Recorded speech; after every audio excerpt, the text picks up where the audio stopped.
Oh, you just pressed play on This Week with Drunk Astrology. My name is Graham Breitenstein. I'm your astrologer and the creator of Drunk Astrology. If you're looking for someone to make astrology make sense to you and for you, well, my friend, you have come to the right place. Here on this podcast, we discuss the weekly cosmic weather. And when we break it down, we break it down. I believe that astrology can be used as a tool to inform your daily decisions and enhance your day-to-day life. So if you're ready to have a hell of a lot of fun with astrology, make some strategic decisions, and to just keep it real, well, that journey starts right now.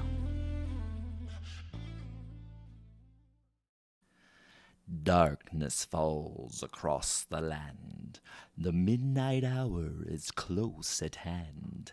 Creatures crawl in search of blood to terrorize y'all's neighborhood. And whosoever shall be found without the soul for getting down must stand and face the hounds of hell and rot inside a corpse's shell. Happy Halloween, astro lovers. This is your podcast for the week of October 31st through November 6th, 2022. And you guessed it, baby. We start this week off with Halloween. Oh, Hallows Eve into All Saints Day. Baby, the portals are open. Embrace them. Embrace your connections to the other side. Embrace messages from your guides. Embrace the fact that you have an ear to the other side and you can receive some powerful messages. Huh? How about that? How are you all feeling? I hope you had a great week. We begin the 11th month of this year, and my goodness, it's been going by really fast, has it not? Like, I feel like October just kind of, I blinked. I went to bed one night, and now all of a sudden it's the last day of the month, and we're going into holiday season. My goodness. So lots to discuss there. First and foremost, let me just give you a nice little preview. November, outside of being eclipse season still, but outside of that, November is nothing like October, okay? October is one of those standout months of 2022 with all the pivoting. You know, planet stationing direct, planet stationing retrograde, eclipses. It's too much. It was too much.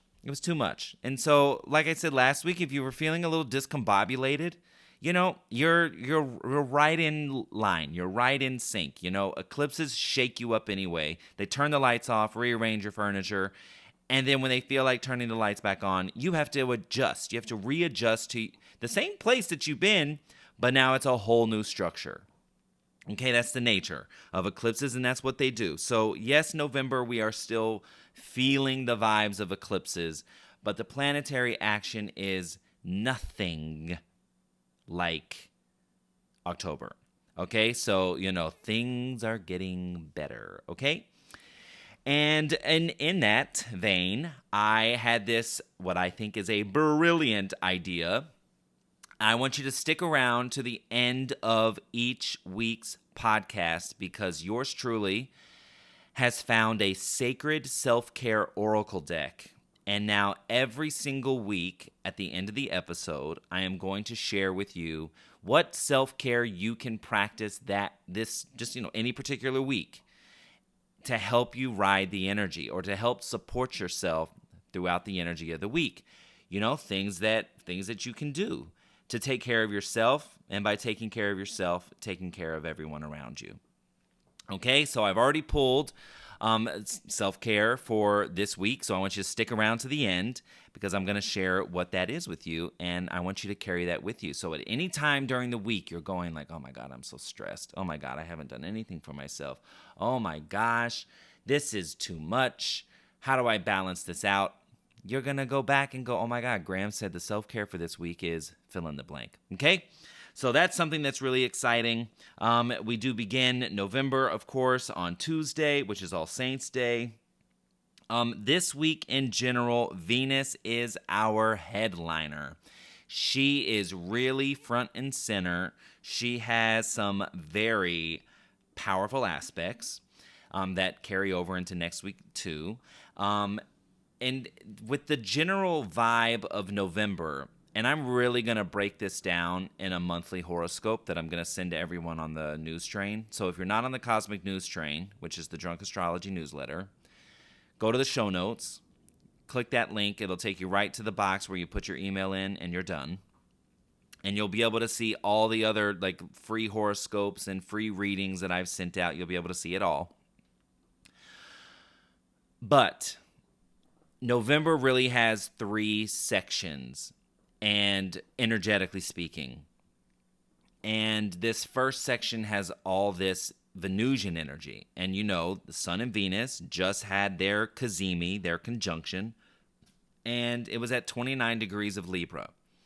And 29 degrees is, of course, known as the anaretic degree. It's the final degree of a sign. And it really speaks to endings and that last little reminder of whatever sign it is. You know, did you learn your lesson? So, of course, Venus loves being in Libra. And she's going to be in a Libra expression for the next century, okay? We've been in a Scorpio mode for the last 100 years. And in terms of these Venus star points, now there is a whole what word am I looking for? My gosh, there's all this literature just on the Venus star point. So I don't want to act like I'm like the damn expert when it comes to this. But essentially, you know, when the Sun and Venus meet, they begin these cycles, right? They begin 10 to 12 months because every 10 to 12 months they meet up. And then there's a 4-year component and there's an 8-year component to actually complete the pentagram. So it's a very slow-moving thing over a long period of time from one energy to the next. So I'm going to stop there. But just imagine, Venus in Scorpio is, you know, she's really stressed. She doesn't really like being in Scorpio, you know. She's really intense. She's a bit of a minx, so she is very sexy and she's very, you know, but she could be hot and cold. You know, I thought I wanted you, but I don't anymore. But I could want you if you don't listen to me and kind of like still flirt. But I don't know. That's kind of the energy, right? And so Venus in Scorpio can highlight some of the shadow sides of ourselves when it comes to relationships. Things that we try to hide from ourselves, things that we try to hide from others.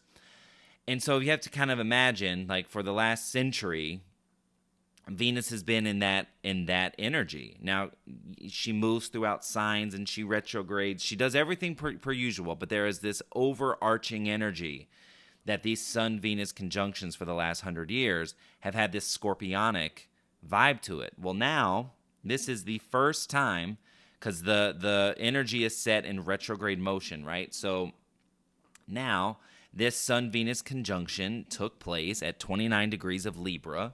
And so we're entering this new phase of lightness when it comes to relationships, but at 29, dealing with endings. So having to end old relationship cycles that are no longer working or serving you. And a question, you know, really for the next 10 months until we get to the next summer conjunction next year, we have this. And most of you will probably know. It'll probably come right to you like, oh my gosh, this is, you know, I'm feeling like this relationship, you know, a relationship has already ended, or you're already en route, or you're waking up to the fact that there are certain people and dynamics that aren't really cutting it anymore. And there's so many reasons as to why that's a thing, but I will encourage you to really follow your gut, follow your intuition, follow your heart on this. Venus in Libra is very much about values and how she is valued in partnership, but also how she values others. And Libra is that air sign that makes us, you know, we can go into a little bit of analysis paralysis with this, but this first little phase of Venus as in her evening star expression, which is her more favorite energy, it's her more natural state, she really is asking you to be more self-reflective about what's the state of your current relationships, and how did we get here? Did my priorities change? Have my values changed, but my partners didn't? Or if it's at work, is my work worth more than what I'm being paid now? And it's not, if there's not a raise, or if there's not any kind of recognition or acknowledgement, is this still in line with my sense of value? So you start to kind of just evaluate all your different relationship dynamics from this sense of value and go, oh, that might be the central component as to why certain relationships are falling. Okay, they're not failing, but they're falling because one or both people have had a change in heart, a change in values, a change in feelings. And there is, listen, this is the natural evolution of the human brain, the human heart, the human psyche. It's always evolving. Okay, so just remind yourself that, and because Venus is the headliner this week, we start being presented with opportunities, whether they're conversations, whether they're events, whether they're internal epiphanies or aha moments. We start getting that cosmic call to evaluate and to self-reflect where we're falling in these relationships. Okay, so I think one of the more important questions to ask right now, as you're self-reflecting, as you're thinking about values and priorities, what do you need in this moment? Do you need a conversation? Do you need to meet this new version of yourself? That's the thing. As you change, we don't often, because we look at ourselves in the mirror every day, we don't often see or feel what's happening within ourselves until there's some kind of shakeup, like, I don't know, eclipses or a Mars retrograde like we're currently in, or, Saturn stationing to go forward again, Mercury stationing to go forward again, Pluto stationing to go forward again, all these pivots that we've experienced in October alone. Now that the dust, eclipses are still here, so, the dust is still in the air, but now that this external activity might be coming down, you might be getting the lay of the land a little bit now. Now you really get to ask, oh my gosh, am I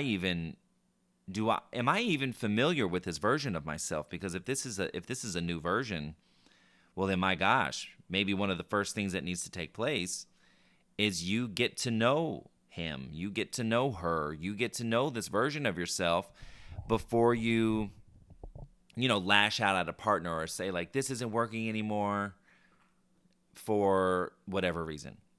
Okay? We have potent aspects with Venus this week that really point to our authenticity in partnership and our accountability in partnership. And both of those things are two-way streets, right? Are you showing up authentic to yourself in partnership? And is the other person showing up authentically? And authenticity is hard, to really, and this is actually going to speak to the self-care for this week. But authenticity is not, it's one of those things, it's like transformation, really easy to say, but the actual act of being authentic and expressing your authentic self, that's something that really takes work. It takes confidence. It's layered in all kinds of different vibrations. But we have Venus and Uranus opposing each other this week. Uranus is, of course, close to the nodes. So there is he's 4 degrees away, but, that's still, for me, during eclipses, close enough. So there is this sense of, highlighting and perhaps a curveball manner. Didn't see it coming. There is this idea this week of is whatever, that's coming to the surface or coming through, surprising or shocking us, is one of the awareness one of the things coming to the surface and coming into our awareness, is it a message of authenticity, a call to be more authentic, a call for the other person in relationship? Are they needing to be more authentic? And without judgment, right? I think that's one of the most important things, that when we think about, oh my gosh, well, if I express myself 100% authentic to who I am, what if it's too much? What if it scares people away? What if they don't love me anymore? What if you can have a whole laundry list of reasons as to why you might not, and fear tends to be the thing. Now, Uranus doesn't really care about your fear. He just says, screw that, and just, blow it all open. Shake it all up. But this is something to contemplate. Is authenticity at the core of whatever is coming to light? And then when she works with Saturn, it really is a matter of accountability and holding yourself accountable for things that you've done, or holding someone else accountable for the things they've done, not letting things slide. And then recognizing that some of the frustration when Venus has a square to Saturn, like she does this week, some of that frustration is, well, you didn't set the boundary. You didn't define your terms. You didn't say whatever needed to be said to protect the relationship, or to protect the contract, protect the agreement. You get the idea of what I'm saying. And earlier in the week, these aspects I'm speaking on now are towards the end of the week, and in the middle of the week, Venus has this adjustment to Chiron. And this is where self-reflection is really going to come in. She kind of sets the tone when she works with Chiron. Because when we're dealing with Chiron energy and Chiron aspects, we've got doubts, we've got wounds, we've got triggers. When it comes to relationships, yes. When it comes to money, yes. When it comes to stability, financial, emotional, and the belief systems. Because now Venus is in Scorpio. She's our psychological self. The things that we believe about ourselves, the things we tell ourselves, the stories that we say, I'll never get what I want because I'm so ugly, or I'll never, as long as my body looks like this, I'm never gonna, and it's so deep-seated and deep-rooted. Okay, so I want you to ask this week, what do you believe you're worth? Just the question ends there. What do you believe you are worth? At work, if you're really feeling like this energy is pertaining to work, like, what's your financial value? But in life, in relationships, friendships, family, what do you believe you are worth? Are you worthy of, or do you deserve your current dynamics, or do you deserve more? And this week is an invitation to get to the root of why you might not answer nicely to those questions, or not highly enough of yourself. So it's going to be interesting. What value do you provide to a particular relationship? What value do you provide for yourself? This was the perfect week. This was not an accident for me to have these sacred self-care cards, because we're gonna get you to, throughout this whole process of eclipses, and just every week as we do, we're gonna give you some actionable things so that you can really move forward and feel empowered and enlightened. Like, oh, okay, I have an invitation this week to explore and do this work. Okay, so let's see. Before we get into the moons, just a quick little rundown. Daylight savings is beginning on the 6th, so standard time will begin. So remember, we're going to fall back. So we gain an hour, but we lose light, which is already kind of like, I already feel like we're in the mode. I feel pretty good about it, actually. We have Mars retrograde because yesterday today, on the 30th, Mars station retrograde in Gemini. So, Mars is our action. He's our energy. He's our drive. He's in Gemini, so we have to explore different options, different avenues. He can bring up frustrations. We got to watch We got to watch like jumping the gun with our words and maybe saying things, just jumping to get angry. We can get hot-headed. Mars is the red planet of anger, and Gemini is, sharp-tongued. Not sharp-tongued, but he's just fast-tongued. So we could be really quick to just like get frustrated and, tell someone off. So we got to like take our time, making some decisions. We got to pay attention to our living situation, our roommates, our neighbors, our siblings, brothers, sisters, cousins. Your local neighborhood is kind of the hot spot for this Mars retrograde, which takes us all the way to mid-January. And eclipses, turning points, course corrections, profound aha moments are all in the air this week still. We do have the nodes direct 3 days this week, so Monday, Halloween, and then Saturday and Sunday.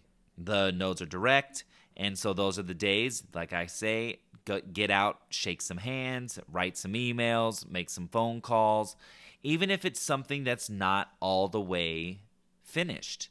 It's a great day to just share what's going on, share what's on your mind, share what your goals are, share what you're trying to accomplish. And there's usually some sort of nugget of wisdom, nugget of opportunity, some kind of something that really just pushes you one step closer to understanding the direction to go for your purpose or your destiny. Okay, so let's move on to the moons. Okay, Halloween, Monday the 31st, the moon is in Capricorn. It goes void at 8:14 a.m. Remember the times I give you are Pacific Daylight Time, so just for your time zones. With a sextile to Jupiter, so expansive, hardworking quality to Monday's moon. We love that. Love it, love it, love it. At 8:43 a.m., the moon enters Aquarius. We have an Aquarius quarter moon on Monday at 11:37 p.m., 8 degrees, 49 minutes of Aquarius. Remember, these quarter moons are these stressful times that are looking for balance, right? So there's a community component to this quarter moon. There could be stress within your community, stress within your friendships, stress within your colleagues, co-workers, collaborators, people that you work with. Great energy of oh my gosh, I'm losing my words. What is going on? Great energy. There's a humanitarian component to this. So it's like if you're feeling like, oh my gosh, I'm so stressed, but this is like, first world problems, lend a helping hand, help somebody clean out a drawer or, clean out your own drawer. Or, just kind of like get with your tribe, just go where it feels good under an Aquarius quarter moon, right? There might be some kind of like uptick or tense moment or something within, with a friend or, just in some sort of like community environment. Even online, there could be that could be the day in Aquarius quarter moon during eclipses. That could be something where there's like this online trend or some online bashing of someone because Aquarius rules technology. So we'll watch that. On Tuesday, November 1st, your rent is due, your mortgage is due. Yay. The Aquarius moon makes 1, 2, 3, 4 aspects, 3 of which are, not the most awesome. So, Tuesday, that doesn't make Tuesday like a hard day, doesn't have to, but it could just carry on the energy of the quarter moon. That stress could carry on into Tuesday. Then Wednesday, the Aquarius moon goes void at 4:08 a.m. with a trine to Mars. So positive closing aspect, positive movement and collaboration and creation under that Aquarius moon. So already Monday, Tuesday, Wednesday, up until 4:08 a.m., the energy is great. Then at 11:46 a.m. on Wednesday the 2nd, the moon enters Pisces, one of the favorite places for the moon. Loves to be in dreamy, romantic, sentimental, sensitive, flowy, dreamy Pisces. It's the emotional exploration energy of Jupiter.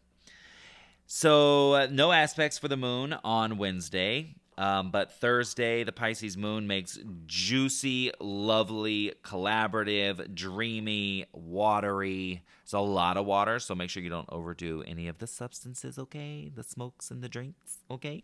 But there's a lot of like dreamy aspects. Love, love, love Thursday. That's one of like the gold star days. Then Friday the 4th, the Pisces moon goes void at 3:05 p.m. with a conjunction to Jupiter.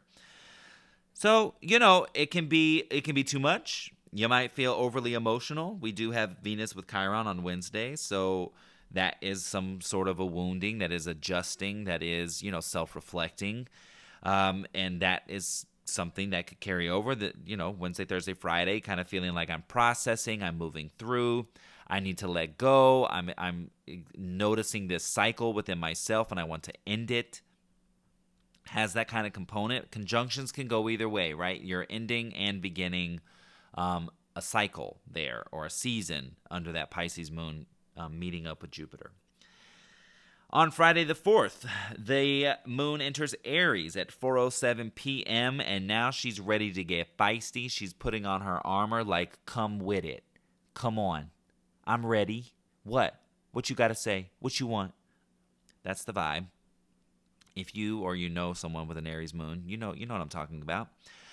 On Saturday, November 5th, the Aries moon has, an adjustment to Mercury, so it's like probably don't want to do something. Quincunx to the sun, same. Quincunx to Venus. Wow, yeah, there's a lot of adjusting. And then Venus is with Uranus that day, too. Yeah, Saturday the 5th, of course, and I'm going to be... Lord, I'm taking a little road trip on the 5th. This is going to be interesting. There's a whole lot of just adjusting energy with the moon, with the planets. Wow. Okay. The nodes are direct though that day too. Then Sunday the 6th, daylight savings begins, standard time begins. The Aries moon goes void at 2:30 p.m. with a square to Pluto. So that makes Friday afternoon, Saturday and Sunday till 2:30 in the afternoon, separative, stressful, tense, and squares just require action, right? So you might just have to figure out something. You might have to overcome something in some way, shape, or form throughout the weekend. At 9:15 p.m., the moon enters Taurus, one of her really happy places. She's in her Venus spot there. She loves good food. That's at 9:15 on Sunday. She is, in Taurus all day Monday the 7th. No aspect. And then Tuesday, baby, election day, November 8th, the Taurus moon. She has her full moon lunar eclipse. And she's got a lot of aspects. So this election day is very, it's just, there's so many aspects with the moon, with the eclipse, with the planets. It's just a lot. But I didn't write down the closing aspect. So let me find it. Closing aspect of a sextile to Jupiter. So nice. There's a lot of energy. We're letting go of a lot of things, but it is a positive forward motion. It's about growth. It's about expansion. It's about not necessarily knowing exactly how this is all going to take shape, but a positive feeling, and that there's a positive future component to everything that comes to light during this eclipse and during this eclipse season. Okay, so that is the moons. We are going to move on to the planets. We talked about the quarter moon at the top of the week. That's kind of over Monday, Tuesday. Wednesday, Venus has her adjustment, the quincunx to Chiron at 10:13 a.m. That's that self-reflection. That's that if you're wounded or you're triggered, you start reflecting on, what's the root of this. And if you want a suggestion, I don't know if you know Mel Robbins or not, but I think that she is just one of the greatest kind of life coaches there is out there. She just did a wonderful podcast on what exactly is a trigger. And man, she breaks down, and she's got an expert on the episode with her, and they really break down what is a memory. It's not just the things that you can visualize and put words to. Your body stores memories. So it's fascinating. If you're feeling like this week you're kind of a little bit more sensitive, a little more soft, a little bit more vulnerable, it's a great listen. Then, following up, because the Sun and Venus are still really close, Sun has his quincunx to Chiron on Saturday the 5th at 1:57 a.m. So there you go. Venus is going to kind of bring something to light. The Sun is really going to make it, it can make it raw, if this comes through for you, or someone around you is, really feeling raw, really feeling like more vulnerable than they're really comfortable with, this is that type of energy, but it's about getting to the root. It's about reworking pain into inspiration, pain into motivation. That's really the idea. How can you flip this and work with it, right? The wound, Chiron doesn't go anywhere. Chiron stays with us, but we grow with it. The idea is that we grow with him, we evolve with him, we get almost to a point where we can remove emotion and get logical about it. Like, oh, I feel this way. I have imposter syndrome because I lost my mom when I was young, and oh, I didn't know that wasn't her choice. So now I have to rewire my thinking, rewire my belief systems, because this actually is a story that I've just been holding on to since I was 3, but I'm in the same body I was in when I was 3. So I really do have to make intentional decisions to rewire my frame of mind and my belief systems about myself, and about, whether I'm an imposter or not. Perceived fraudulence is what imposter syndrome is. If that's something that you feel in yourself, it's perceived fraudulence. It's not even real. And it's like, this week is like an invitation to discover where's that come from and work with it from a intellectual standpoint, not an emotional standpoint. Easier said than done, but it is an invitation this week. Also on Saturday, we have Venus opposite Uranus at 3:22 p.m. And hello.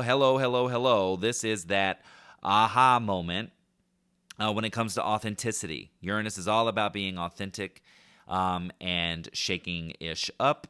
And Venus is in Scorpio, kind of trying to hide. And Uranus in Taurus says, no.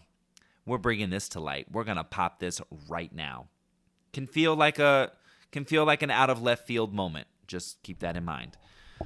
Then on Sunday, Mercury's going to have his adjustment to Chiron. So Venus, it's like a domino effect. Venus brings it up. Sun shines a bright light on it. Mercury, then on Sunday, Mercury with Chiron gives us the ability to talk on it, to speak on it more. Then at 11:34 p.m. on Sunday, so it bleeds over into Monday the 7th, Venus has a square to Saturn. So now she's coming around to Dad, and he's kind of saying, you need to get more real. You need to get more realistic about this. You need to lay your boundaries down. How do you avoid this situation from happening again in the future? It's kind of the idea. But Saturn comes with a little bit of a blow. But Venus with Saturn is, he still likes her. He still loves her. She loves him. But it's a little bit of tough love, right? Kind of comes in and goes, you could have done better, right? So it's, again, all the Venus energy that we talked about this week, really about self-reflecting on values, but now just values and boundaries. Where have you been good with them, and where have you not been? And same with people around you. Like, maybe you're great with them, but what about the people around you? Okay, so that's the energy of the week. And as promised, I said I was going to share the self-care for the week, and here it is. So I actually, when I was shuffling the cards before coming on, 2 cards jumped. So the first is sing. So this is a call to use your voice and to express yourself and to embrace yourself. The woman in the card, she has rainbow colored hair. It's a graphic, it's a drawing, and she's got her hairbrush in her hand. She's using it like a mic. So there's a literal call there to sing, to express yourself in a musical form, maybe even dance. But it's also saying, how much of what is coming up this week is because you haven't been using your voice. You haven't been expressing yourself. And now you're getting this call and invite to say like, oh, maybe because I've been holding back, that's why I'm in the predicament that I'm in, or that's why I feel the way I feel right now. So you're going to use your voice. You're going to express yourself authentically, maybe even write your own song. Write your feelings into a song. Give it a melody, even if, you don't even have a sense of rhythm or melody. Just, do it anyway. And when you read your words, maybe it's like a poem. And when you read them back to yourself, ask yourself how they make you feel. Do you feel more free now that you got that off your chest? Do you feel like, oh, I need to write more? So use your voice. Express yourself authentically this week. But also, you got, right after that, you got soak in a bath. So this is a great week to really, really embrace the spiritual component to taking a bath or even taking a shower. Because the idea, from a spiritual standpoint, is that you are taking the energy that you've absorbed from the day, from what you're carrying with you in life, and you can intentionally take a long bath with candles, with crystals, with essential oils, with a book, with music, something light and low. And then you can say, as I drain this water, I cleanse myself of this energy that I'm carrying. Maybe even I'm just thinking like maybe even dried flowers in there. How can you make a bath a spiritual practice, a self-care routine, or a self-care moment, right? A special moment for yourself. So those are your two energies for the week in terms of self-care. As you're moving through the emotions of this week, as you're moving through your just all the different emotions, all the things you're going to be doing, express yourself authentically and soak in a bath. All right. I hope you have a phenomenal week. I'll be seeing you on social media. If you're not on the news train, go to the show notes. All right. I'll see you soon. Bye. This is Graham Breitenstein, and you've been listening to This Week with Drunk Astrology. If you want to follow Drunk Astrology, head to Instagram, Facebook, Twitter, and hit that follow button. And if you want to learn how to put astrology in motion for you, head to drunkastro.com and get on the insider list. If you haven't already, subscribe, rate, and review this podcast on Apple, Spotify, and Google platforms. Tune in next week for yet another opportunity to work in sync with the stars. Thanks for listening, and I'll see you soon.